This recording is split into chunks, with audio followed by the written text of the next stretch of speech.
Hi കൂട്ടുകാരെ, സെലം ബ്ലോസിലേക്ക് സ്വാഗതം. ഇന്ന് 3 പച്ചക്കായ എടുത്തിട്ടുണ്ട്, അതായത് ഗ്രീൻ ബനാന. അപ്പോൾ ഇത് വെച്ചുള്ളൊരു റെസിപ്പിയാണ് ചെയ്യുന്നത്. അപ്പോൾ ഇതെങ്ങനെയാണ് തയ്യാറാക്കണേന്ന് നോക്കാം. ഇത് വെച്ചൊരു സ്റ്റൂ തയ്യാറാക്കാം. അപ്പോൾ ഇതൊന്ന് കഴുകി എടുത്തുകൊണ്ട് വന്നിട്ടുണ്ട്. ഇതിനെ ഒന്ന് 3 ഇവിടെ കുറച്ച് വെള്ളം വെച്ച് കൊടുത്തിട്ടുണ്ട്.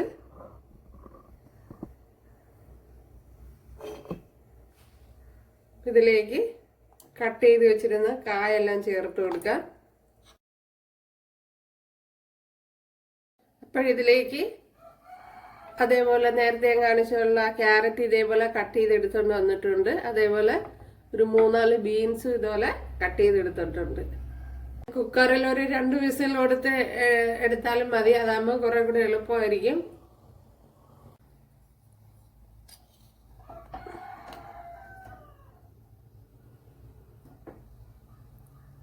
ഇവിടെ ഓയിൽ ചേർത്ത് കൊടുത്തിട്ടുണ്ട്. ഇതിലേക്ക്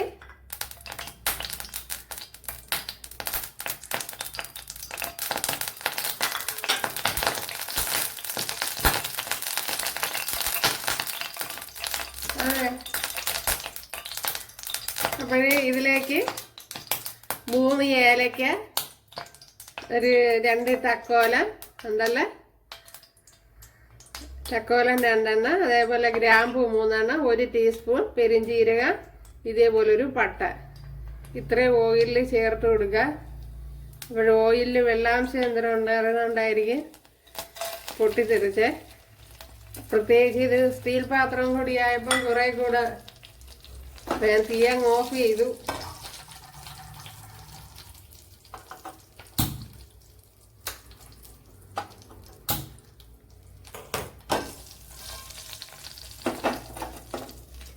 ഇനി ഇതിലേക്ക് ഒരു സവാള ഇതുപോലെ നൈസായിട്ട് അരിഞ്ഞെടുത്തിട്ടുണ്ട്, അതും കൂടെ ചേർത്ത് കൊടുക്കുക. പെട്ടെന്ന് ചേർത്തുണ്ടെങ്കിൽ ഓയിലെല്ലാം കൂടെ.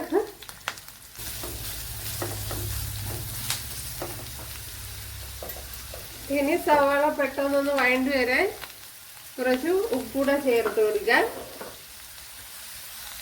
ഇതിലേക്ക് കുറച്ച് കപ്പലണ്ടിയും കൂടെ ചേർത്ത് കൊടുക്കുക. പിന്നെ കൂടുതൽ ചേർത്ത് കൊടുക്കണമെന്നുള്ളവർക്ക് കൂടുതൽ ചേർത്ത് കൊടുക്കുക. കപ്പലണ്ടിക്ക് പകരം കാഷ്നട്ട് ഉണ്ടെങ്കിൽ അതാണ് കുറച്ചുകൂടി നല്ലത്. ഇപ്പോഴിതിപ്പം വഴണ്ട് വന്നിട്ടുണ്ട്. ഇതിനെ ഒന്ന് മാറ്റാം. ഇവിടെ കുറച്ച് ഓയിൽ ചേർത്ത് കൊടുത്തിട്ടുണ്ട്. അതിലേക്ക് ക്യാരറ്റ് ചേർത്ത് കൊടുക്കാം. അതേപോലെ ഈ ബീൻസും ചേർത്ത് കൊടുക്കാം.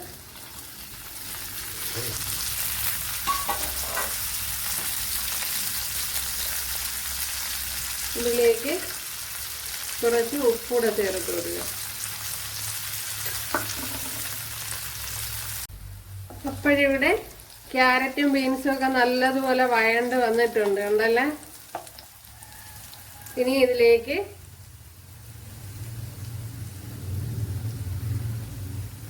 ഒരു 2 ടേബിൾ സ്പൂൺ മല്ലിപ്പൊടി,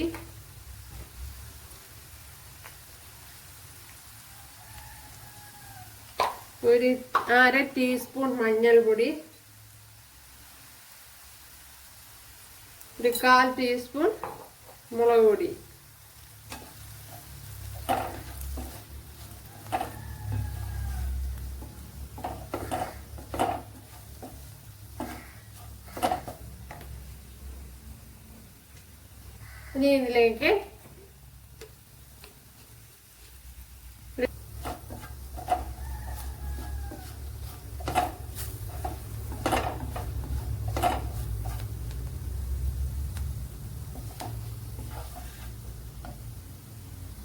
ഇനി ഇതിലേക്ക് നമ്മൾ അരച്ചെടുത്തോണ്ട് വന്ന സവാള ഉണ്ടല്ലോ, അതെല്ലാം കൂടെ ചേർത്ത് കൊടുക്കുക.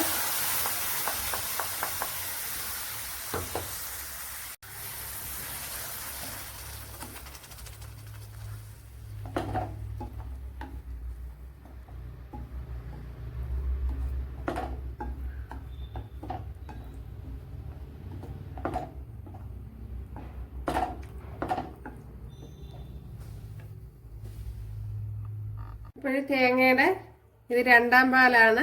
ഒഴിച്ചു കൊടുക്കുന്നത്. ആദ്യത്തെ പാലല്ല, കോക്കനട്ട് മിൽക്ക്.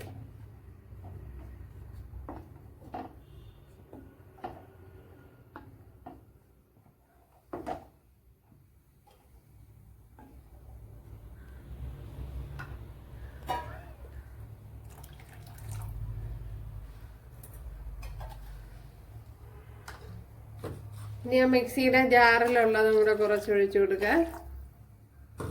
ഓക്കെ,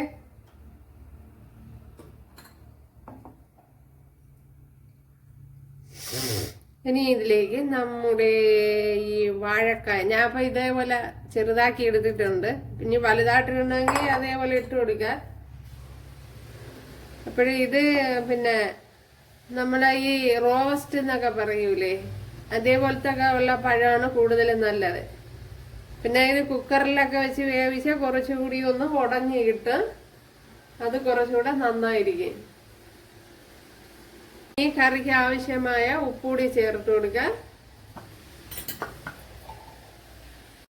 ഇതിനി ഒന്ന് അടച്ചു കൊടുക്കുക. ഇനി ഇതിലേക്ക് ശകലം തക്കാളി സോസ് കൂടെ ചേർത്ത് കൊടുക്കുക. തക്കാളി പഴം ഉണ്ടെങ്കിൽ അത് ചേർത്ത് കൊടുത്താലും മതി. അപ്പോൾ പുളിപ്പിന് ആവശ്യമായ തക്കാളി സോസ് ചേർത്ത് കൊടുക്കണം. ഞാനിപ്പോ 1 ടേബിൾ സ്പൂണാണ് ചേർത്ത് കൊടുത്തത്.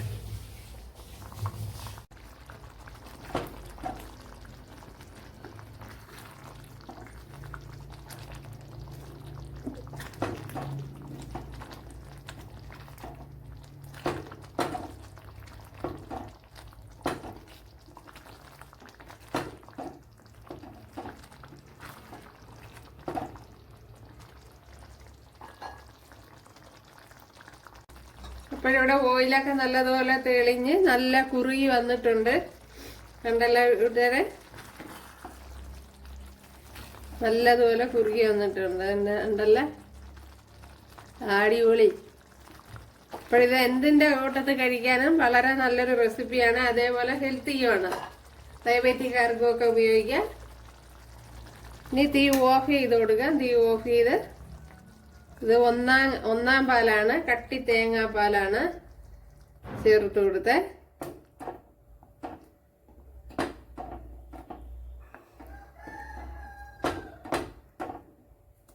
അപ്പോഴേ ഇത് തന്നെ മതിയാവും.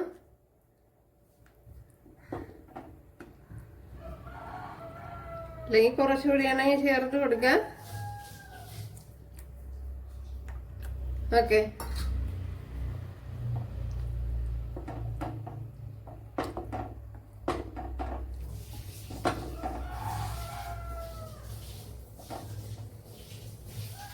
അടിപൊളി.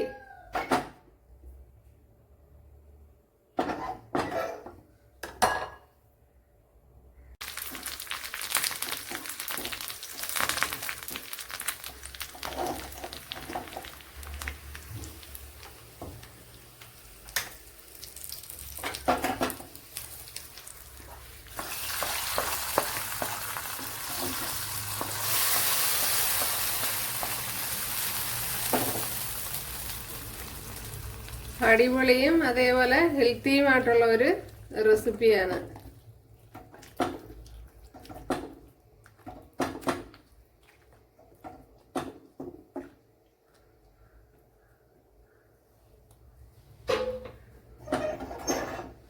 അപ്പോഴെല്ലാവരും ചെയ്ത് നോക്കുക. ഇഷ്ടമായാൽ സബ്സ്ക്രൈബ് ചെയ്ത് സപ്പോർട്ട് ചെയ്യുക.